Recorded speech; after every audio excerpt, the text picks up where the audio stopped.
Olá e sejam muito bem-vindos a mais uma rúbrica de competição. E esta semana tenho duas companheiras muito especiais para me ajudarem a fazer um resumo daquilo que foi 2023 e daquilo que podemos esperar para 2024, já depois dos testes de final de temporada ou de início de temporada realizados em Valência. Por isso, sem mais demoras, venham comigo.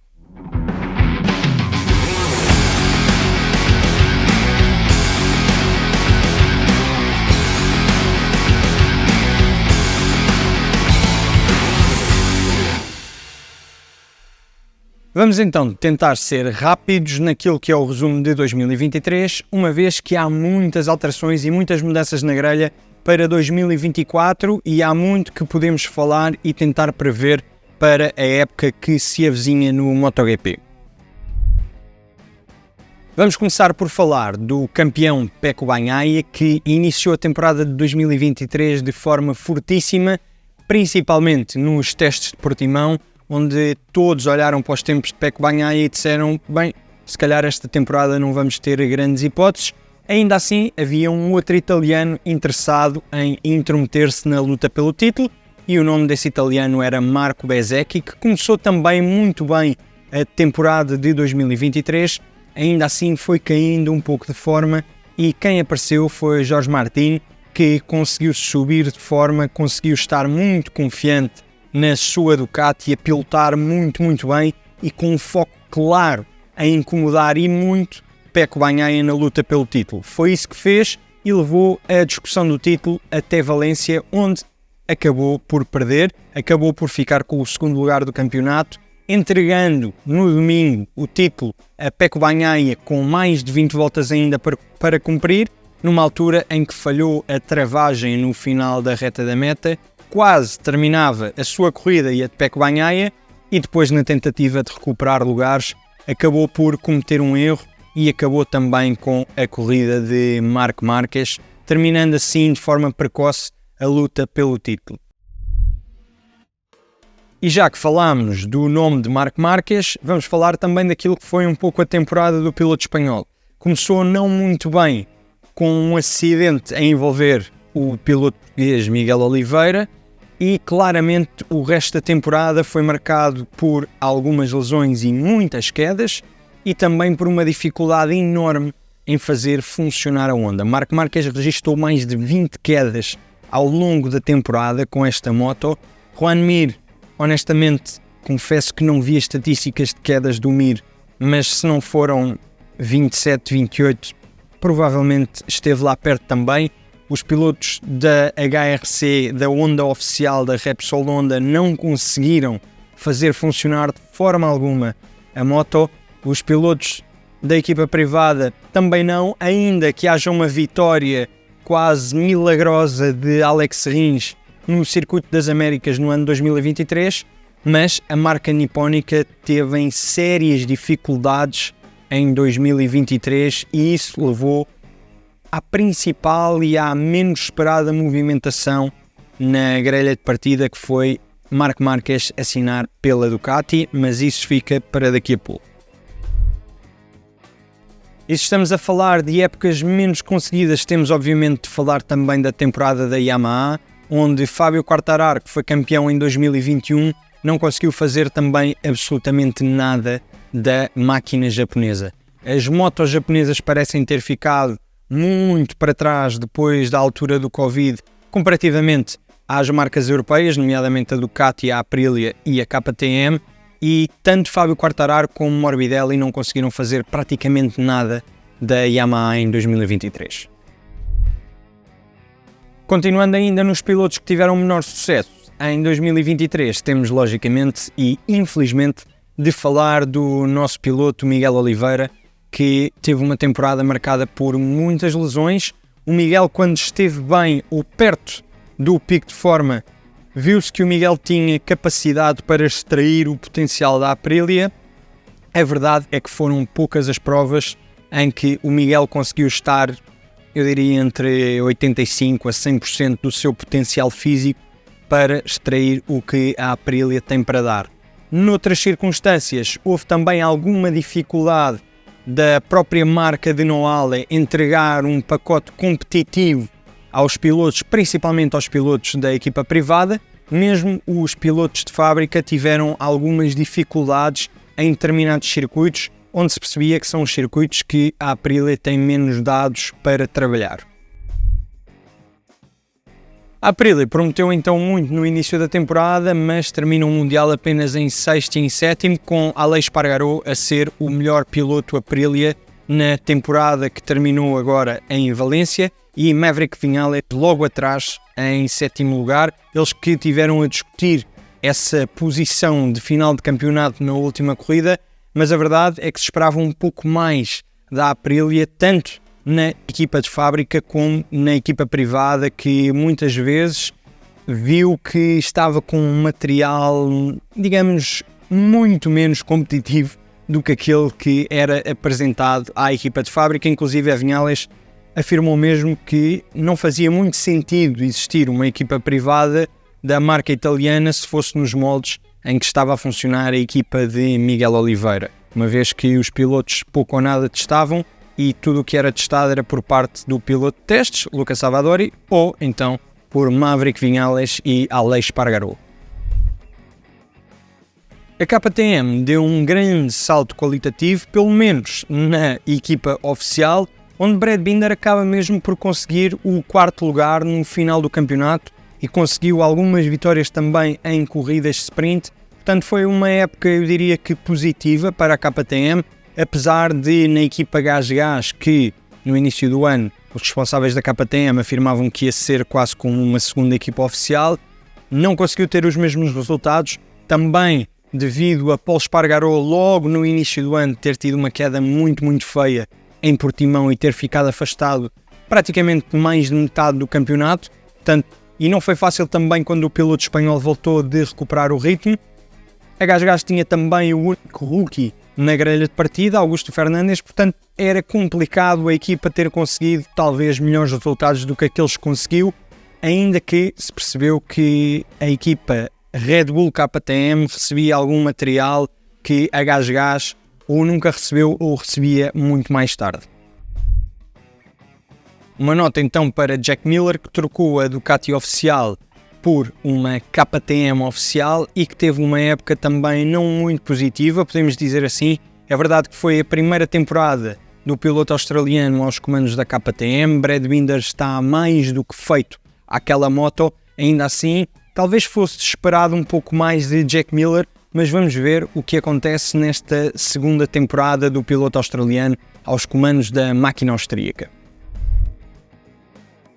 Temos de falar então daquela que foi a campeã de construtores, a Ducati, que consegue colocar 8 motos na grelha, sendo que termina com 4 delas nas 5 primeiras posições do campeonato. Pecco Bagnaia campeão, Martin em segundo lugar, Marco Bezzecchi em terceiro e em quinto, Johan Zarco. Portanto, a Ducati tem 5 pilotos nos 4 primeiros, sendo que 2 deles da Prima Pramac, basicamente uma equipa, vamos dizer, quase que semi-oficial. Ainda assim demonstra bem o domínio da Ducati neste campeonato e como a moto é claramente superior à concorrência, eu diria que talvez em 90% dos circuitos do calendário.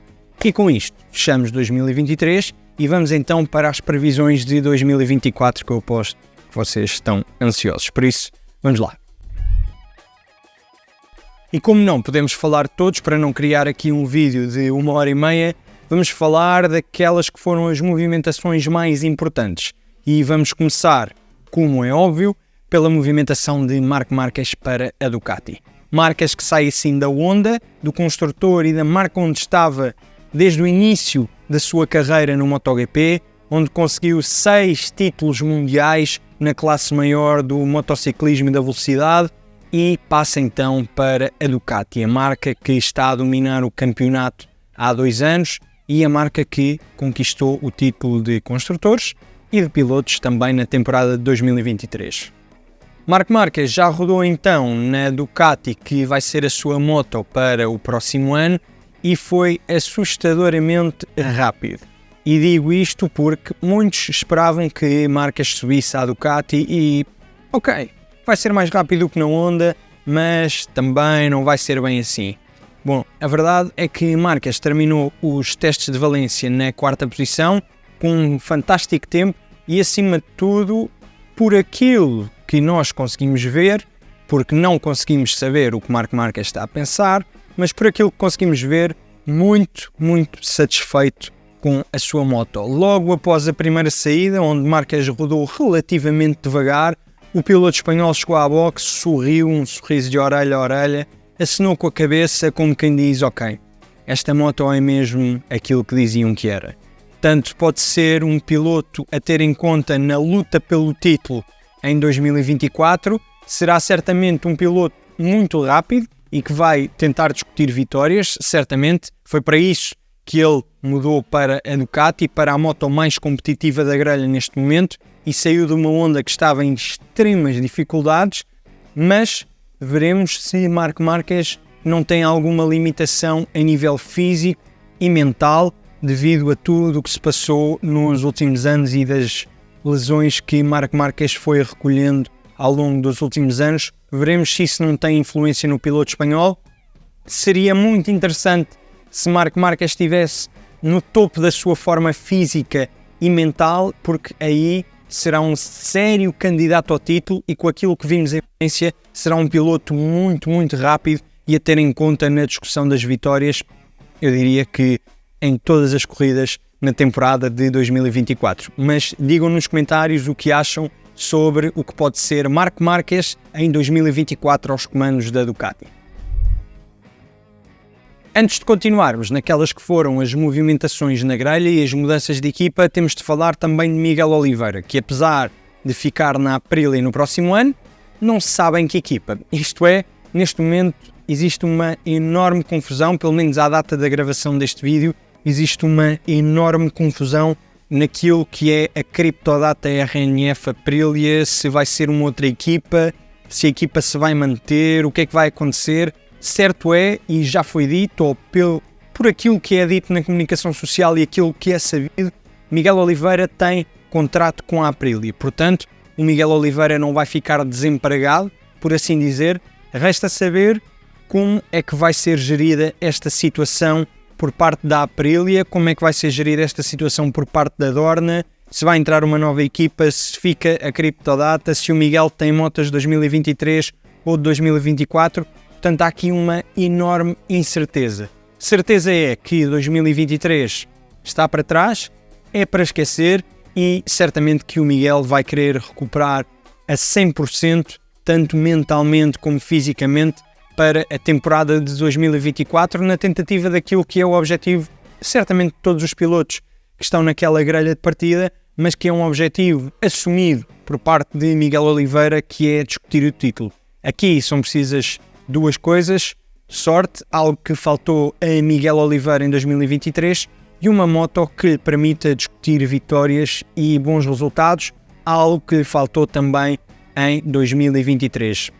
A verdade é que o Miguel é um piloto que muitas vezes precisa de ter tudo bem alinhado e tudo bem certo para conseguir ser bastante rápido. Muitas vezes é criticado por falta de agressividade ou de tentar certas coisas que os outros pilotos não tentam, nomeadamente quando falamos, por exemplo, de um Brad Binder, que se vê claramente que muitas vezes vai extrair o que há e o que não há. Ainda assim, não nos podemos esquecer que falamos de um piloto que já foi vice-campeão do mundo nas categorias mais baixas do Mundial de Velocidade. Portanto, Miguel Oliveira não é um piloto qualquer, é um piloto com muita qualidade, mas que está também ele entre os excepcionais deste planeta aos comandos de duas rodas. Portanto, terá que dar ali um salto e tentar fazer um pouco mais com a sua Aprilia, tentar extrair um pouco mais e também, logicamente, ter material que lhe permita extrair um pouco mais da sua pilotagem. Por isso, vamos ver o que reserva a época de 2024 a Miguel Oliveira. Já sabem, deixem aí nos comentários aquilo que acham que pode ser 2024 para o piloto português, e vamos seguir então com mais mudanças que aconteceram na grelha de partida. Já falámos da saída de Marc Marquez da Honda, vamos falar da entrada então de Luca Marini, que basicamente foi confirmada em Valência. Portanto, havia o lugar da Repsol Honda disponível. Marini entra assim na Honda e deu o seu lugar a Fábio Di Giannantonio na VR46. Fábio Di Giannantonio, que teve um final de temporada fantástico, com excelentes resultados, muito rápido, e conseguiu assegurar o seu lugar na grelha depois da Honda ter ido buscar Luca Marini. Era um bocado incerto se Fábio Di Giannantonio ia conseguir este lugar, uma vez que o Cisalucci revelou que andavam em conversações com pilotos talvez à procura de um talento de Moto2, mas era inegável a boa forma de Fábio Di Giannantonio e o piloto italiano mostrou realmente que merece pelo menos mais uma oportunidade na grelha de MotoGP, e foi isso que aconteceu, foi isso que a equipa de Valentino Rossi decidiu dar ao piloto italiano, e por isso vamos ter Fábio Di Giannantonio na grelha em 2024. Luca Marini já testou também com o Honda. É importante referir também que Marini é um piloto um pouco fora do normal na grelha de MotoGP, uma vez que é um pouco mais alto e mais pesado que os restantes pilotos. Portanto, certamente este teste serviu também para ajustar muito a posição de condução e alguns componentes naquela Honda para que Luca Marini conseguisse sentir à vontade com a moto e depois então sim fazer um ataque aos tempos e conseguir extrair o maior potencial e o máximo que a Honda tem para dar. Da Yamaha saiu também Franco Morbidelli, que foi para a Prima Pramac ocupar o lugar de Johan Zarco. Franco Morbidelli não deu muito nas vistas nestes testes de Valência, mas mais uma vez, estes testes podem ser muito enganadores. Eu diria que até se calhar 80 a 90% das vezes são completamente enganadores sobre os resultados que depois se verificam no início da temporada. Ainda assim, Franco Morbidelli não deu muito nas vistas. A verdade é que o piloto italiano tem tido algumas dificuldades depois daquela lesão grave que teve na sua perna, mas veremos. Franco Morbidelli vai estar aos comandos mais uma vez da melhor ou da segunda melhor moto da grelha, se tivermos em conta que o piloto italiano vai estar numa equipa privada, ainda assim, como sabemos, uma equipa quase semi-oficial da Ducati, mas vai ter ao seu dispor o melhor material possível da Ducati, portanto será interessante também ver o que consegue fazer Franco Morbidelli aos comandos da Prima Pramac. Para finalizar, tivemos a entrada daquele que é um dos prodígios mais falados dos últimos anos no motociclismo, na velocidade nomeadamente, e falamos, claro, de Pedro Acosta, que vai ocupar então assim o lugar de Pol Espargaró na equipa da GasGas. Espargaró que se reformou, eu diria que uma reforma quase forçada. Ainda assim, o piloto espanhol revelou também no final da temporada que estava com muitas dificuldades em voltar à forma física que tinha anteriormente, depois daquele acidente gravíssimo que teve no Autódromo Internacional do Algarve. E a verdade é que houve aqui uma má gestão, e isso foi mesmo referido por parte de Pol Espargaró. Houve uma má gestão dos recursos humanos, neste caso dos pilotos, por parte da KTM, porque a verdade é que a KTM tem muito bons pilotos nas suas fileiras, mas tem que ter em atenção os pilotos que têm contratados e não pode simplesmente pedir a uns que saiam para entrar outros, quando esses mesmos têm contratos. Foi o caso de Pol Espargaró. Ainda assim, aceitou sair da grelha a tempo inteiro. É sabido que vai trabalhar bem de perto com a equipa de MotoGP, vai continuar a ser piloto de testes, neste caso vai ser piloto de testes a tempo inteiro e certamente vai receber vários wildcards ao longo da temporada e vai trabalhar num projeto de desenvolvimento de novos pilotos. Mas vamos falar então um pouco de Pedro Acosta, que entrou assim para o lugar de Pol Espargaró. Acosta que se sagrou campeão na categoria de Moto2 e tem sido um prodígio desde Moto3 até Moto2 e agora em MotoGP. Pedro Acosta fez muitas voltas ao longo dos testes de Valência, conseguiu ser regular, conseguiu proporcionar-nos imagens absolutamente incríveis aos comandos da GasGas e mostrar que tem um domínio de moto, eu diria que fora do normal ou acima da média para um piloto da sua idade. Não podemos esperar então que Pedro Acosta consiga os excelentes resultados, e com excelentes resultados é falar em top 5 ou discutir vitórias na primeira temporada, até porque está aos comandos de uma GasGas, que já percebemos que não é a moto mais competitiva da grelha. Ainda assim pode ser um piloto a ter em conta no que diz respeito àquilo que tem e ao que consegue fazer com aquilo que tem. Aí sim é que vamos perceber as grandes qualidades de Pedro Acosta, como aconteceu, por exemplo, em 2023 com o Marc Marquez, que era claramente o único piloto que conseguia fazer alguma coisa da Honda, e alguma coisa muitas vezes era pouquíssimo, ainda assim muito acima dos seus colegas de marca. Portanto, Pedro Acosta deu bons indicadores no teste de Valência, sempre com um sorriso. Ele estava muito feliz no final dos testes, impressionado até com muito do comportamento de uma MotoGP, que é totalmente diferente de qualquer moto do planeta. Portanto, podemos esperar coisas muito boas de Pedro Acosta nos próximos anos, penso eu, e talvez uma entrada na equipa oficial em 2024, dependendo, eu diria, dos resultados de Jack Miller e dependendo também, talvez, dos resultados de Marc Marquez. Mas aqui vamos entrar num campo de especulação que eu gostaria de vos ver a deixar nos comentários qual a vossa opinião sobre esse assunto. Será que Marc Marquez, conseguir uma boa temporada, vai para a Ducati oficial? Volta para a Honda se a Honda estiver bem? Assina pela KTM e volta à equipa ou à marca que o fez crescer no início da sua carreira do Mundial? Isso são vocês que vão ter de deixar nos comentários e dizer qual a vossa opinião. Eu despeço-me por hoje, vemo-nos num próximo vídeo aqui no canal do YouTube e já sabem, sigam as nossas redes sociais, sigam também os sites MotoMais, Motosport e Offroad Moto para toda a atualidade do mundo das duas rodas e nós vemos-nos então num próximo vídeo. Até lá!